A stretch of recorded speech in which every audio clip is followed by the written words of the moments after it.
Greetings, minions! You're about to embark on a 4-part series where I talk about different things.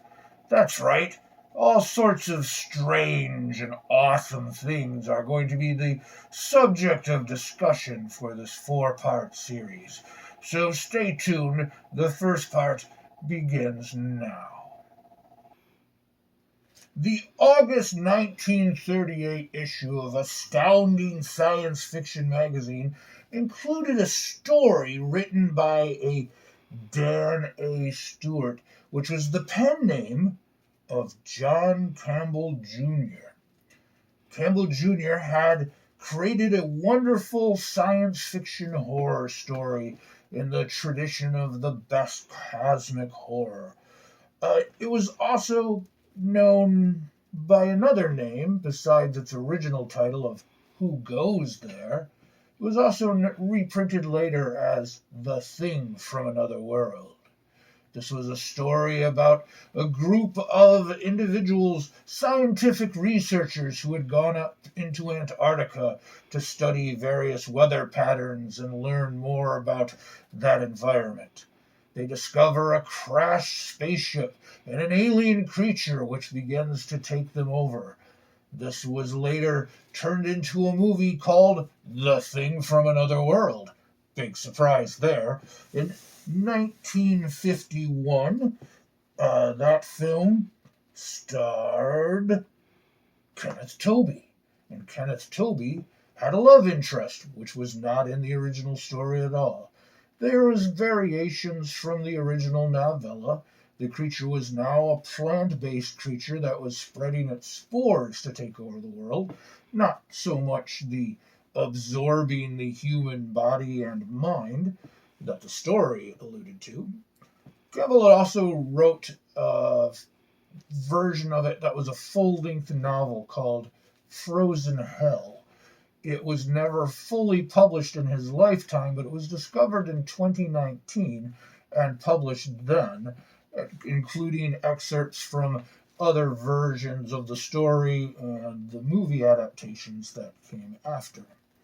In 1972, a movie called The Horror Express was released, starring Christopher Lee and Peter Cushing. Yes, Peter Cushing. And in this movie, there takes place primarily on a train.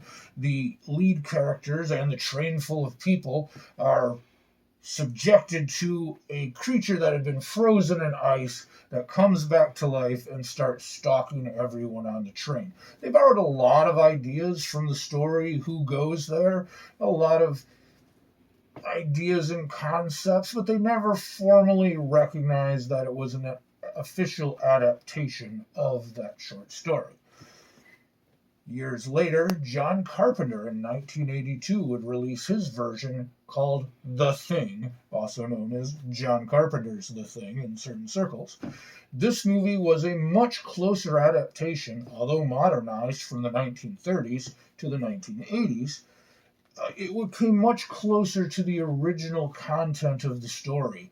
The creature now absorbs its victims and then reproduces, and the scientists learn that it's only a matter of weeks before it could take over the entire planet if it was allowed to get to civilization. Kurt Russell stars as the lead character MacReady, and the film was not exactly received well when it was initially released. This was 1982, and the same summer that the film E.T. the Extraterrestrial was released, an audience much preferred a gentle, happier extraterrestrial creature to that of John Carpenter's film. Though later, once the film was released on home video and was shown on television, a cult following developed, and it's considered today by most critics and most fans as being one of the most influential science fiction horror movies ever made. Its popularity grew to such lengths that in 2011 they attempted to make a prequel to the John Carpenter film, which was not as well received. Most people didn't like it. The absence of practical special effects had been replaced with computer-generated effects, and this was detrimental to a lot of fans' ideas of what a film like that should be like. It's been mentioned in other forms. There have been comic books featuring the stories of the thing. There have been movies that have alluded to it or borrowed concepts. Even the television series The X-Files had a thing from another world episode. So, who goes there?